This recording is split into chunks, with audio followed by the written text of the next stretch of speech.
In this presentation, I'm going to talk about the theory of multiple intelligences. The theory of multiple intelligences was developed in 1983 by Dr. Howard Gardner. This theory suggests that the traditional idea of testing IQ through standardized testing is far too limited. The concept of IQ test was developed in early 1900s, and for a long time it remained the single measure of intelligence in education and psychology. In the 1960s and 70s, cognitive theories became dominant in psychology and education.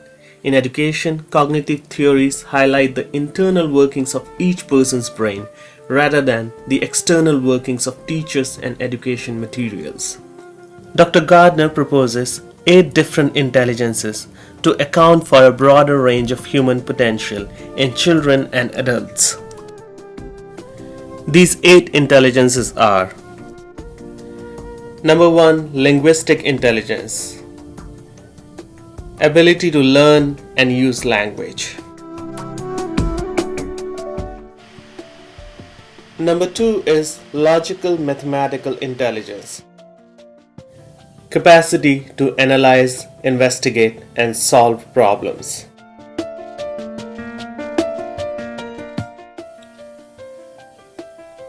Number 3 is spatial intelligence. Potential to recognize the patterns of wide and confined spaces. Number 4 is bodily kinesthetic intelligence.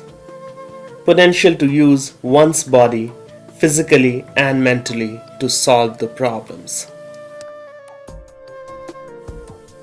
Number 5 is musical intelligence.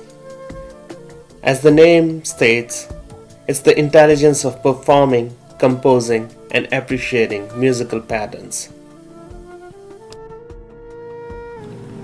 Number 6 is interpersonal intelligence.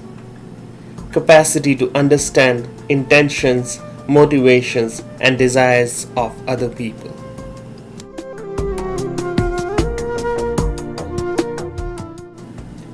Number 7 is intrapersonal intelligence. Capacity to understand your own desires and feelings.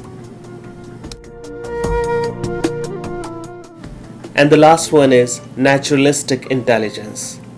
Ability to make distinction between natural world and environment.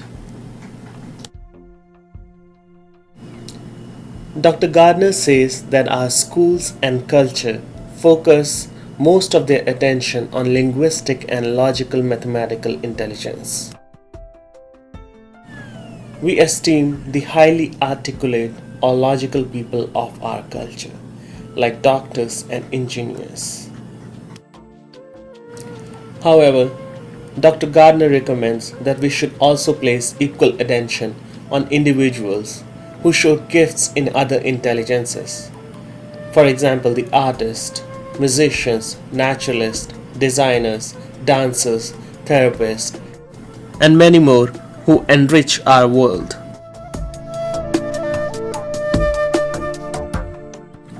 Unfortunately, many of these children who have these gifts don't receive much reinforcement for them in school. Many of these children who have these special gifts end up being labeled as learning disabled or underachievers, when simply the truth is that the current education system is not able to address their unique way of thinking and learning. While all humans share many similarities and everyone is entitled to the same rights and opportunities, all humans are also different based on their genetic makeup as well as their unique individual experiences. The theory of multiple intelligences states that there are many ways to be smart. Indeed, everyone is smart.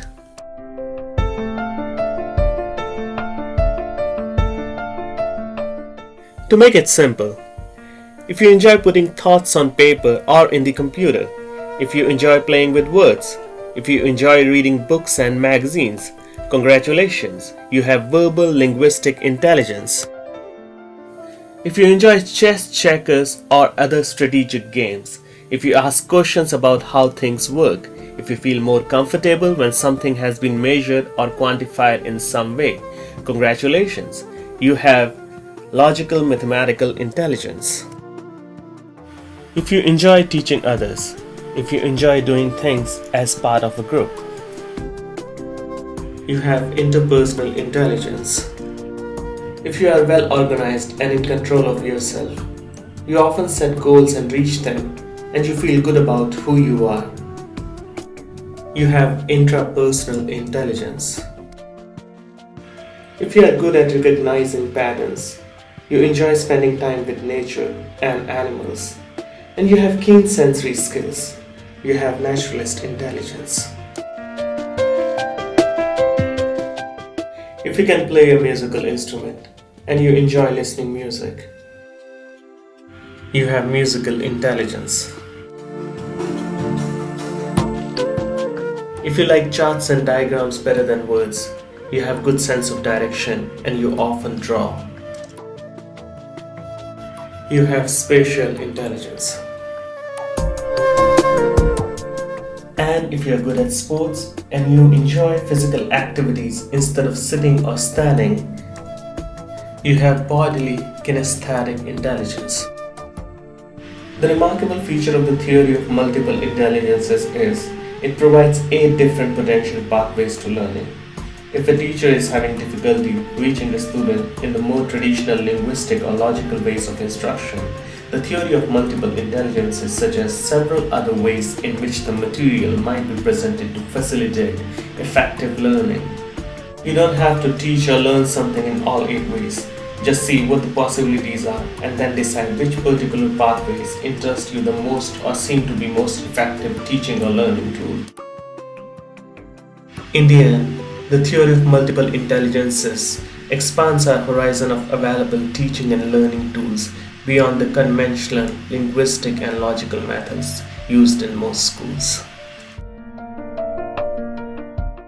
Howard Gardner, through his theory of multiple intelligences, tries to explain that the purpose of education is to explore the innate potential and the ways to develop and use that potential to attain education.